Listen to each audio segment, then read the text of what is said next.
In the 1960s, in many villages of Bitlis, Turkey, strange illnesses began to appear in many newborn babies.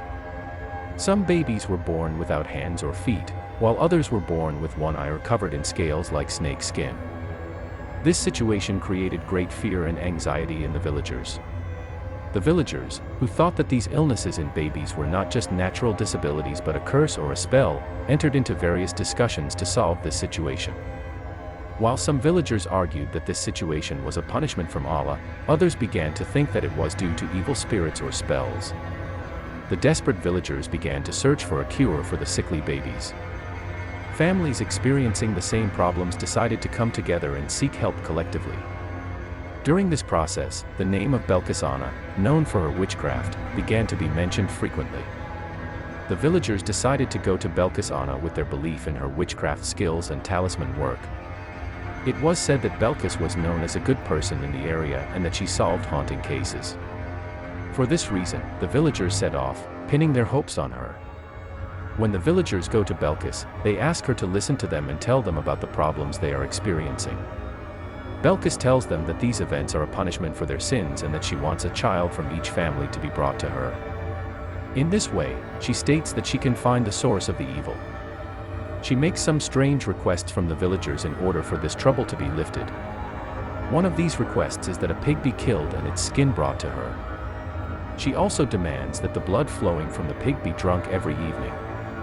Although such practices are disturbing for the villagers, they fulfill these requests because of their faith in her. After they start to follow Belkıs' instructions, the villagers say that they hear strange sounds in their houses in the evenings and that something moves in the house, and sometimes they see black goats, and this situation continues until the morning.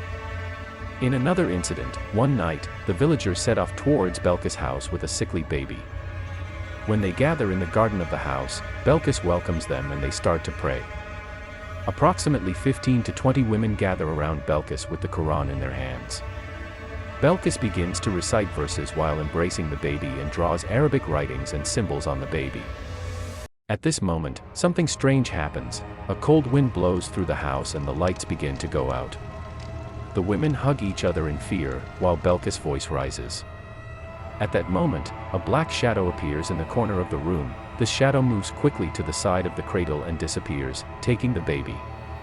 The women there scream in terror. At that moment, everyone rushes outside in panic. Their screams echo in the dark night of the village.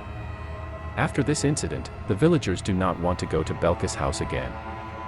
This incident was also the subject of the movie Dab 5. In the movie, Belkıs tries to help a young girl who is haunted by demons. However, it is understood that there are dark plans hidden under her good intentions. In real life, the villagers think that Belkıs is a fraud and report her to the gendarmerie. In the researches, no record can be found about Belkıs.